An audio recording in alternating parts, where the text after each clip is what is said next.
Bon, donc en fait ça se passait dans la rue devant le building de la... Et à ce moment-là, elle promenait son chien, comme elle le fait tous les soirs, lorsqu'une voiture s'arrête un peu brutalement sur le bas-côté.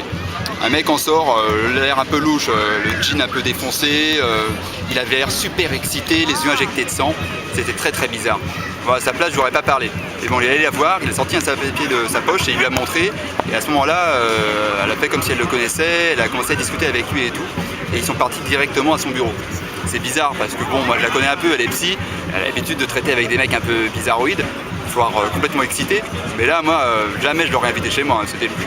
Elle m'a raconté après qu'en fait c'était le frère d'une de ses patientes et qu'à ce moment-là, il voulait lui parler de sa patiente. Donc elle était un peu obligée, et surtout c'est une patiente pour laquelle elle s'inquiétait.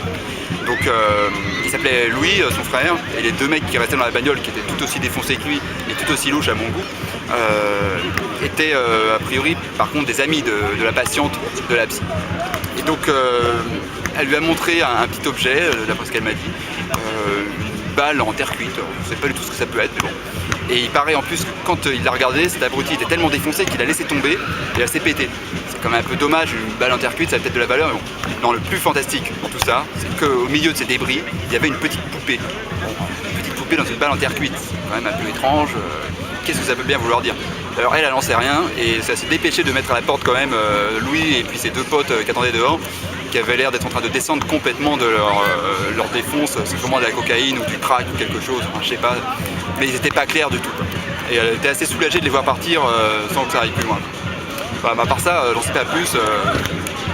J'espère qu'elle aura d'autres informations qu'elle pourra me raconter parce que c'est un peu étonnant quand même comme histoire.